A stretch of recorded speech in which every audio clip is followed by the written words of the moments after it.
오늘부터 10장의 페이스 트랜스포메이션을 공부하겠습니다. 저희 열미 통계물리 2가 열물리 파트, 물론 그 앞에 이제 복습을 좀 했고요.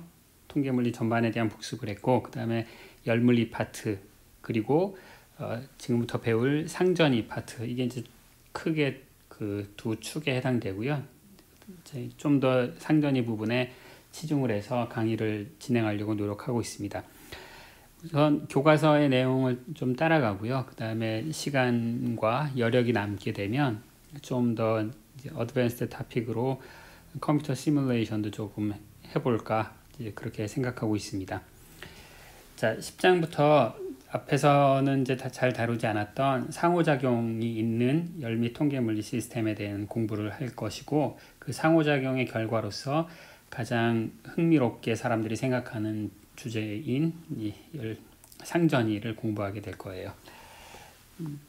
참 재밌는 분야 토픽이라고 생각하고 여러분들도 좀 재미있게 공부를 해주셨으면 고맙겠습니다. 자, 이 상전이를 이제 도입을 교과서에 하는 대로 따라서 해보도록 하겠습니다.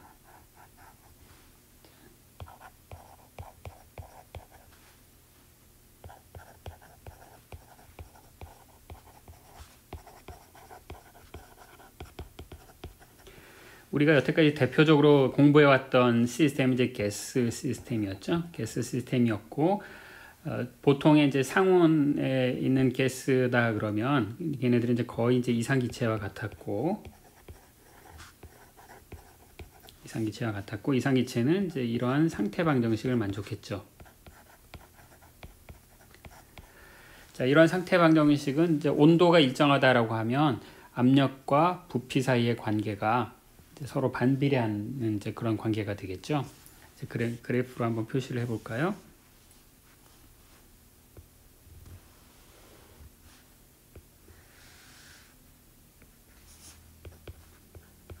흔히 PV 다이어그램이라고 부르는 이제 그런 거고요.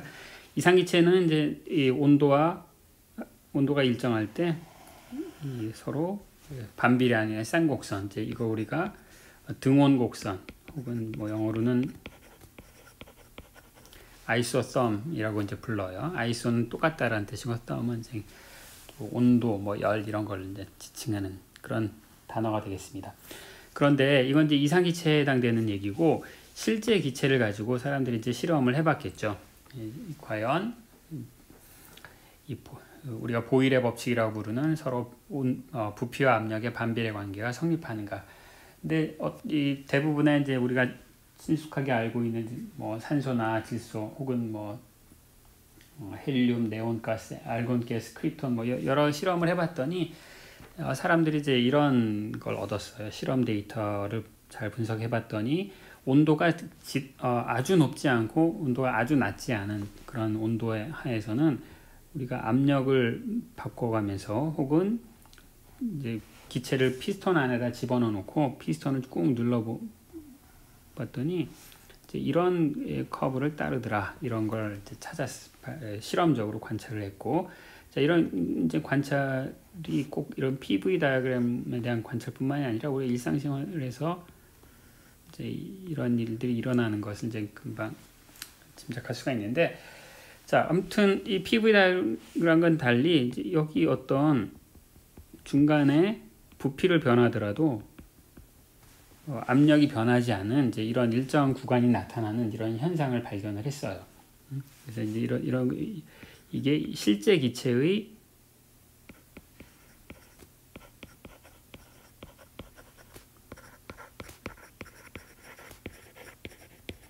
단 온도가 지나치게 높지 않은, 자, 여기서 지나치게 높지 않다는 온도가 무슨 의미인지 나중에 이제 말씀드릴 거고요. 그러면 이제 이런 이 특정한 부피 구간에서 아니면 특정한 압력에서 무슨 일이 벌어지는지 이걸 살펴봤더니 이제 대략 이제 그림을 이제 그려봅시다. 자, 이제 영역이 세 영역이 나뉘었는데, 이제 이 첫 번째 영역에서는 어떤 일이 벌어지는 거냐면 부피가 좀 작은 영역이죠. 이 영역에서는 첫 번째 영역에서는 우리가 흔히 친숙한 피스톤의 예를 이제 들도록 하겠습니다. 피스톤에 가스를 집어넣고 H2O 몰리큘 혹은 뭐 헬륨 몰리큘을 집어넣고 피스톤이 이렇게 있는 거예요. 자, 요 안에 이제 이 내부에 작은 부피로 가스들이 분자들이 모여 있는 거고, 반면에 이제 세 번째 영역에서는 어떤 상태냐면 꽤 이 부피가 큰 영역이죠. 부피가 그러니까 피스톤이 활짝 열려 있는 그런 영역이에요. 피스톤이 지금 이렇게 열려 있는 영역이에요. 자, 이 안에는 부피가 꽤 크고 압력은 상당히 작다. 근데 이제 제일 문제가 되는 게 두 번째 영역인데, 두 번째 영역에서 우리가 저런 압력이 일정하게 유지가 된다는 게 도대체 어떻게 하면 그런 일이 일어날 수 있을까요? 두 번째 영역이라는 것이 이제 부피가 적당한 영역인데, 자, 여기에서는 부피를 아무리 변하더라도 압력이 일정하대요. 그러니까 무슨 일이 벌어지고 있는 거냐면, 바로 우리가 생활에서 경험하는 이제 물이 끓는 그런 일이 벌어지고 있는 거예요. 라고 볼 수 있겠어요. 자, 첫 번째 영역은 압력이 높고 부피가 아주 낮아요. 그 상태가 무슨 상태냐면 바로 분자들이 리퀴드 상태에 있는 영역이고요. 액체 상태에 있다는 얘기예요. 반면에 압력이 낮고 부피가 넓게 있는 거는 분자들이 이렇게 널찍 분포한다는 얘기죠. 자, 이런 상태가 바로 가스 상태에 해당되는 거고요. 그럼 이제 두 번째 영역은 뭐겠어요? 두 번째 영역이 어떤 상태냐면 물이 끓는 그 중간 단계, 리퀴드도 아니고 가스도 아니고 혹은 리퀴드이면서 가스인, 그게 동시에 있는 상태가 뭐냐면 물과 일부의 분자들은 리퀴드 상태에 있고 일부의 분자들은 가스 상태에 있는 리퀴드와 가스가 공존하는 그런 페이스에 해당되어 있어요. 이런 상태를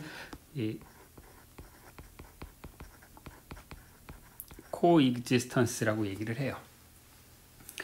자, 우리가 앞에서 배웠던 상호작용하지 않는 클래시컬한 이론에서는 가스 상태라는 것밖에 없었죠. 그렇죠?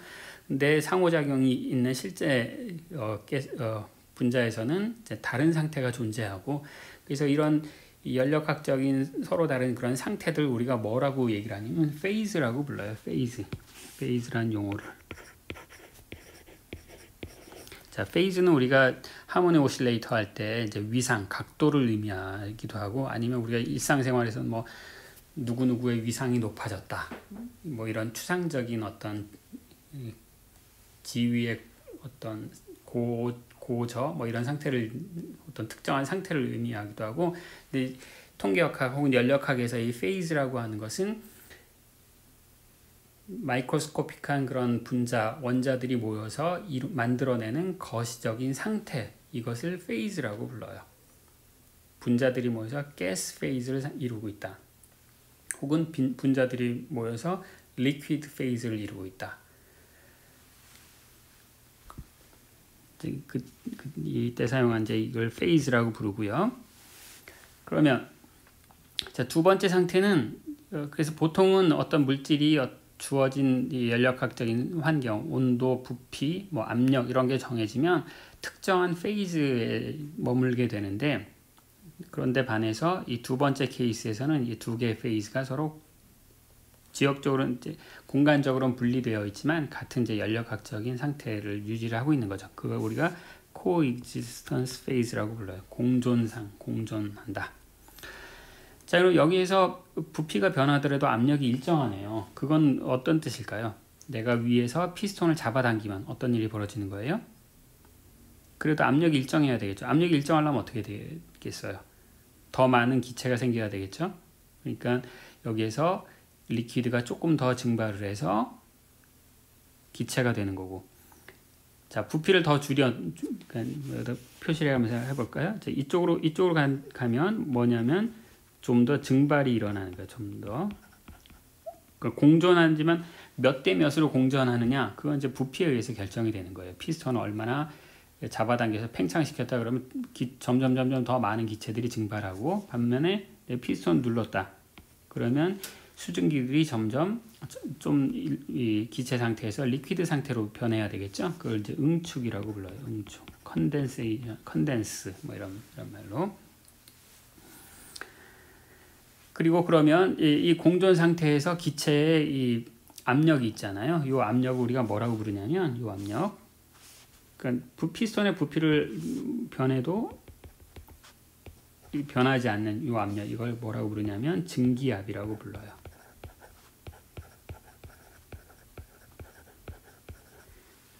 그래서 공존 상태에서는 그 베이퍼 프레셔를 이제 유지하기 위해서 기체가 더 많이 증발하거나 아니면 물로 더 응축하거나 지가 이제 스스로 결정을 하는 거예요. 그럼 이제 이게 어떤 특정한 온도 아래에서만 존재한다라고 했는데, 이제 그 특정한 온도는 이제 물질마다 달라요. 이제 교과서 테이블을 보시면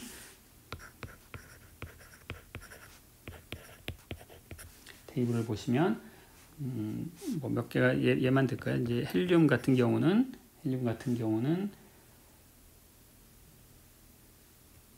그 이제 TC에 대한 얘기예요.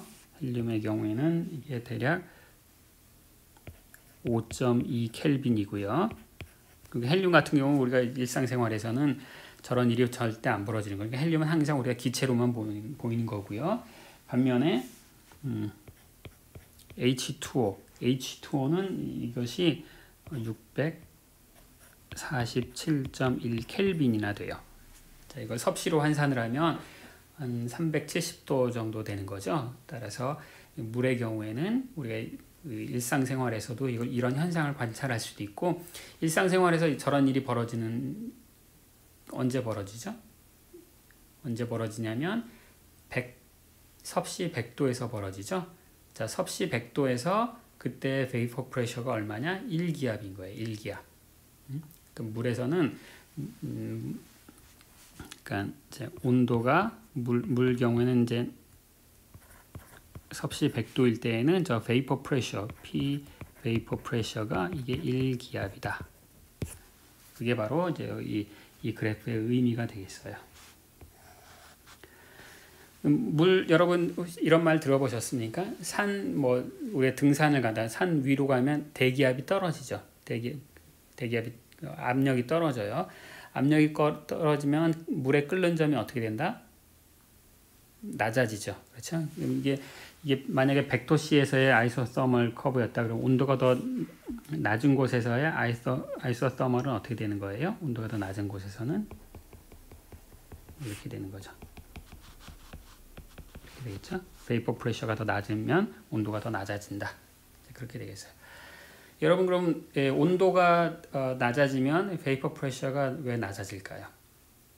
그러니까 베이퍼 프레셔, 압력이 베이퍼 프레셔보다 낮으면 물이 기체가 되는 거고요. 압력이 베이퍼 프레셔보다 더 높게 가하면 그럼 분자는 액체 상태를 이루는 거예요. 그렇죠?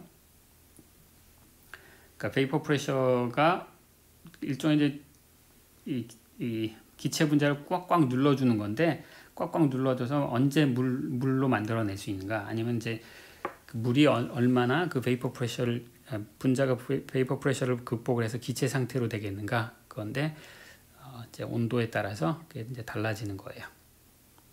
자, 온도가 낮아지면 기체 상태의 분자의 활성도가 낮아지는 거죠. 그러니까 우리가 작은 프레셔로도 물 분자를 가둬둘 수 있는 거예요. 액체 상태로 분자를 가둬둘 수 있어서, 그래서 액체가 더 선호가 되는 거고, 이제 그런 식으로 이해를 할 수가 있겠습니다.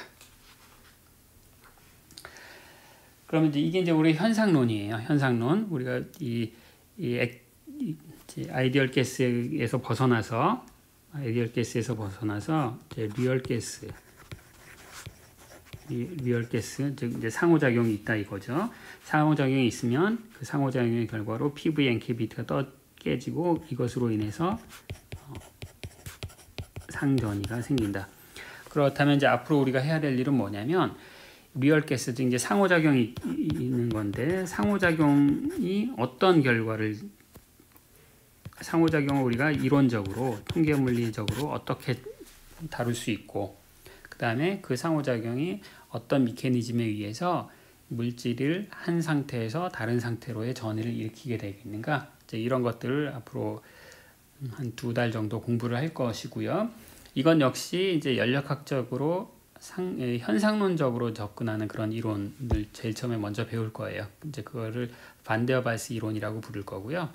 그리고 거기에서 좀 더 나아가서 이제 통계학적인 좀 더 이 정밀한 이론을 이제 공부도 할 거고, 근데 그 정밀한 이론은 우리가 그 어널리틱하게 하기에는 해석적으로 공부하기 좀 어려워서 컴퓨터를 이용한 그런 상전이 연구 방법도 소개해 드리려고 하겠습니다.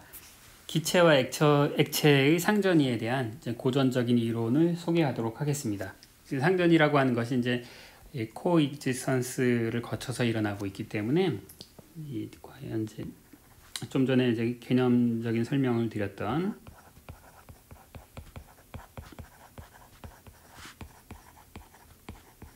코익지스턴스 커브를 이제 유도해 보도록 하겠어요. 그러니까 이 코익지스턴스라는 건 온도가 몇 도일 때 압력이 얼마이면 그 분자들이 기체와 액체 상태에 동시에 공존할 수 있는가 이제 그걸 의미하는 거예요. 자, 아까 이제 코익지스턴스 커브 보여드렸죠. 자, 여기에 이게 어떤 특정한 온도인데 그 특정한 온도에서 이 베이퍼 프레셔가 존재했었잖아요. 과연 이 온도가 얼마일 때 그 압력이 얼마일 때 얘네들이 서로 공존하는가 이제 그 관계를 이제 찾고 싶은 거예요. 그럼 이걸 이제 연력학에서는 이제 이런 식의 어프로치를 이제 사람들이 했어요. 뭐냐면 이제 기체 분자 어떤 물질의 분을 이루는 이제 분자들이 있는 거죠. 그러면 얘네들이 이런 기체 상태에 머물러 있을 수도 있을 거고요. 똑같은 외부 조건 하에서 이제 온도와 압력이 지금 정해져 있는 거예요. 아니면 얘네들이 떠돌아다니지 않고 이렇게 뭉쳐서 리퀴드 상태에 있을 수도 있을 거예요. 자, 그러면 이런 걸 한번 생각해 보시는 거예요. 여러분들이 이제 화학 반응에서 A라는 물질이 B 아니면 뭐 B 더하기 C도 가능하고요. 아무튼 어떤 물질이 A라는 쪽에 있거나 아니면 화학 반응을 거쳐서 B로 가거나 아니면 B에서 A로 가거나 이것의 그 화학적인 평형을 결정하는 게 뭐라고 배우셨어요? 그때 화학적인 평형을 결정하는 것이 상태가 이 좌변에 있을 때의 상태의 케미컬 포텐셜과 우변에 있을 때의 케미컬 포텐셜이 서로 같아라. 이 조건이 바로 화학적인 평형 상태를 결정하는 거였죠. 왜냐하면 물질은 케미컬 포텐셜을 낮추는 것이 열평형 상태이기 때문에. 그렇죠? 만약에 B의 케미컬 포텐셜이 높은 상태였으면 B가 A로 계속 변하는 거고요. A의 케미컬 포텐셜이 더 높았으면 A가 계속 B가 되는 화학 반응이 일어나서 언제까지 일어나느냐? 둘 사이에 이 케미컬 포텐셜이 같아질 때까지. 똑같은 아이디어를 여기에 사용하는 거예요. 어떤 이제 이 사이의 상전이를 이 화학적인 상태가 변한 뭐 일반적인 연력학적인 상태가 변하는 것으로 생각을 해서 그럼 가스 상태라고 가정을 했을 때의 케미컬 포텐셜이 있겠죠? 케미컬 포텐셜은 온도와 압력의 함수고 이게 입자 하나당 깁스 프리 에너지였어요. 자, 리퀴드 상태에 있을 때의 이제 압력이 있을 수 있겠죠. 아니, 케미컬 포텐셜이 있을 수 있겠죠. 자, 그럼 이거 두 개를 비교해 보는 거예요. 이게 대소 관계를 비교해서 만약에 컸다 아니면 같았다. 만약에 컸다 그러면 물질은 무슨 상태에 있는 거예요? 물질은 케미컬 포텐셜이 낮은 리퀴드 상태에 있는 거고, 만약에 부등호가 이 방향이었다. 그럼 가스 상태에 있는 게 더 유리한 거네요. 그럼 이제 전체 분자들은 가스 상태에 있는 거고, 그리고 이 둘이 같을 때는 이제 코익지스턴스 상태에 있는 거죠.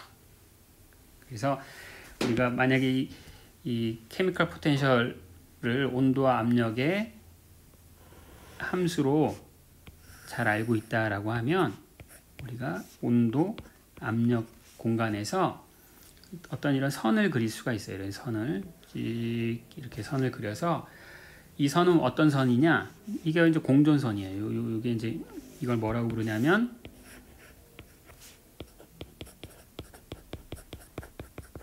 이제 공전선이라고 부르고, 이 공전선은 뭐냐? 그 공전선 상에서는 가스와 리퀴드의 케미컬 포텐셜이 같은 선이 되는 거고요.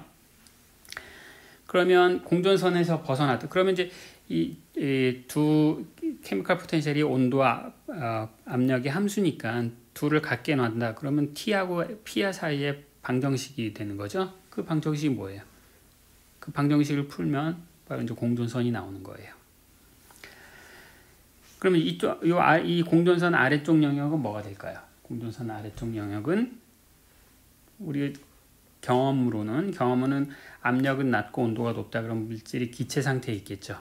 기체 상태에 있을 테니까 이 영역은 케미컬 포텐셜이 기체 케미컬 포텐셜이 리퀴드 상태의 케미컬 포텐셜보다 낮은 영역이 여기가 이제 가스 페이즈에 해당되는 거고, 그다음에 이 위는 온도는 낮고 압력은 높다. 그러면 이제 걔가 이제 리퀴드 상태에 있을 거고요. 여기서는 아마도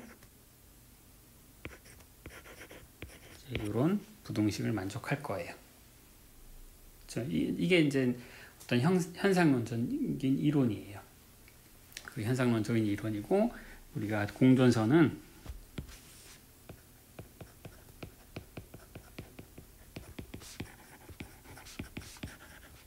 이거를 풀어라. 이걸 풀면 이게 바로 공전선을 그래프를 그릴 수 있다. 이거예요.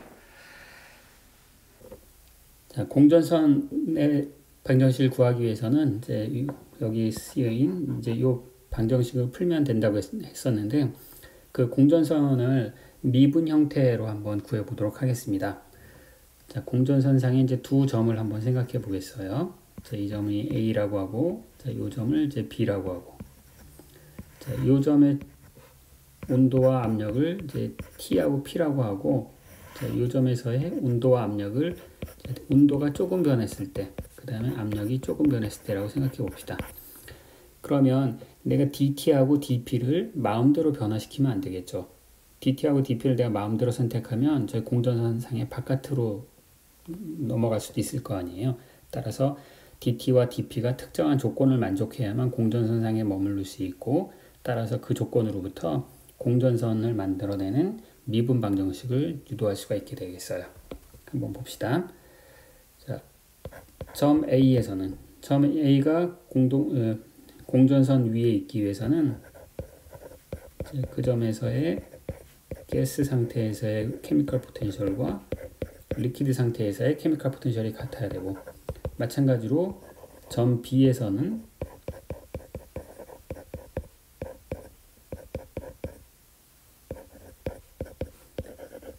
그 지점에서의 가스 상태, 그 다음에 리퀴드 상태에서의 케미컬 포텐셜이 같아야 되겠어요. 자, 이렇게 만족하도록 DT와 DP가 선택이 되어야 되겠죠. 자, 그럼 이제 이 식을 양변을 빼봅시다. 좌변을 빼보면 그러면 케미컬 포텐셜이라고 하는 그런 함수가 온도와 P가 조금 변했을 때 얼마나 많이 변했는가, 그 식이 나오겠죠. 그럼 이제 DT하고 DP가 매우 작을 때에는 그 변화량을 우리가 편미분을 써서 표시할 수 있겠고요. 이게 온도에 따른 케미컬 포텐셜의 변화, 압력에 따른 케미컬 포텐셜의 변화, 이것과 리퀴드 상태에서 계산한 똑같은 양, 자, 이 식이 같아야 되겠죠. 자, 따라서 이 식이 다름 아닌 온도의 변화와, 자, 여기가 온도가 아니라 압력이어야겠죠.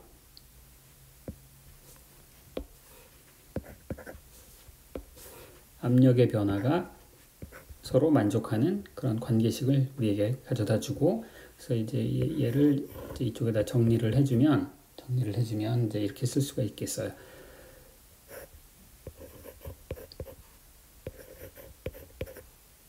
자, 공전선 위를 쫓아가는 이제 그 기울기는 지금 이 시계를 이제 정리를 하는 거예요. 정리를 해보면